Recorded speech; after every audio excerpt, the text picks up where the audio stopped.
Hey folks, today we got the news we've all been waiting for, the release date for Europa Universalis 5. It is going to be with us on the 4th of November, not very far away. I think many of us thought this might not be coming out till next year, but at Gamescom they just announced the 4th of November is going to be the release date of the game, so it's going to be with us soon. We finally get our hands on it. Play the game we've all been seeing through the dev diaries. If you are new to this game, I have been covering those on the channel, so you could go back, catch up on what's been happening with the game, all the development, all the systems, and what changes have been made as well, based on the feedback we have been given. So make sure to hit the like button on this video and subscribe to the channel if you haven't already. But on top of the release date, we did get some other information today. We've got the price. This is in Canadian money, because I am in Canada. So it's $80 for the base game, and it is $113 for the premium edition. And you might be asking, what is the premium edition? Well, we can look at that right now. It is up on Steam already. You can see here you save 20% if you buy the premium edition, and very similar to Crusader Kings and Victoria 3, it looks like they're doing the same kind of DLC format that we have for those games, where you generally will get 4 DLC a year,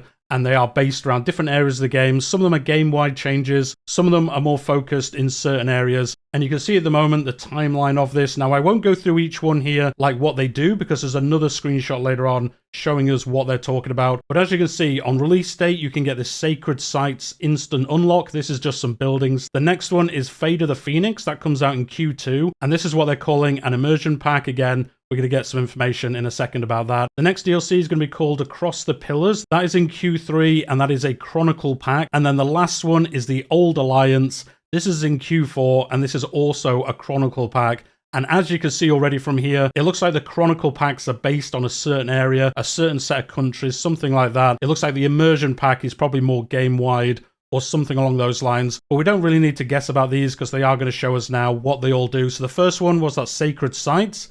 8 on-the-map depictions of holy sites from around the world. Just some building models. I mean, these look really good, but it's nothing too crazy. You won't really miss these if you don't want to pay up front for this. You want to see how the game launches, all that kind of stuff. The next one is that Fade of the Phoenix pack, and this one is all around everyone's favorite, the Byzantine Empire. As this empire, revive and restore the faded glory of your Roman roots. I mean, we should have expected this. Everyone loves restoring Rome, and that is what this is all about. Building up this area, building up the Byzantines. I guess there's going to be some content around the other nations there as well. Maybe we'll get some Ottoman content maybe as part of this as well. The next one was the Across the Pillars DLC. Decide the fate of the strategically vital Strait of Gibraltar with new options for Castile and Morocco. So another one around the Mediterranean, really focused on that area of the world, it looks like, with this first series of DLC. But that one could be really cool. It looks like this will be content for Spain, Morocco, that northwestern part of Africa as well. So a really cool area to be playing. And then the last DLC, the Auld Alliance, we all know what that is talking about, and that is France and Scotland stand united against English aggression if they manage to unite themselves. So this one's going to be very interesting. You have the 100 Years' War going on at the beginning of this game. If you're not aware, if this is your first video,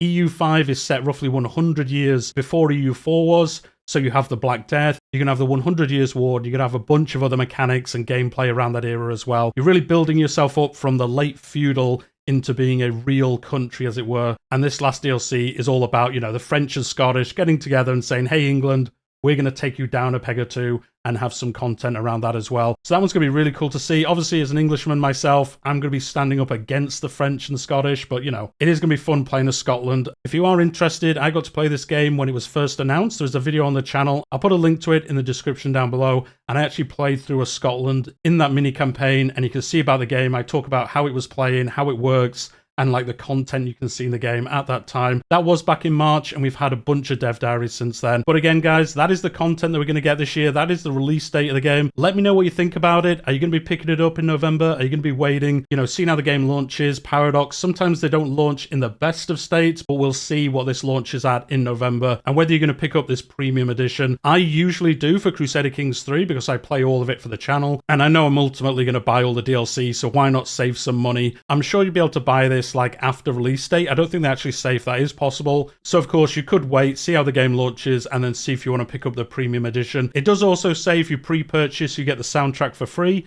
Now, I will say you can listen to the soundtrack on Spotify. It's a fantastic soundtrack, so do go do that if you do get the chance. It is very, very good. Paradox always has great music and it does not disappoint. But with that, guys, we'll leave it there for today. We finally got the release date. We know what our first season of DLC is as well. So once the games come out, we can all think about what's going to come in all those different DLC packages, and we'll see how that plays out as well. But we'll leave it there for today. Hit that like button if you've enjoyed it. Subscribe to the channel if you haven't already. Like I say, I've been covering this since it was officially announced as Project Caesar, and then we had the official announcement of the game, and then we've just had the release date as well. I've covered all the dev diaries, all the news, all that kind of stuff around the game. So if you are interested, there is a playlist. You can follow that along and see all the news about this game. But we'll leave it there for today, and I'll see you all next time.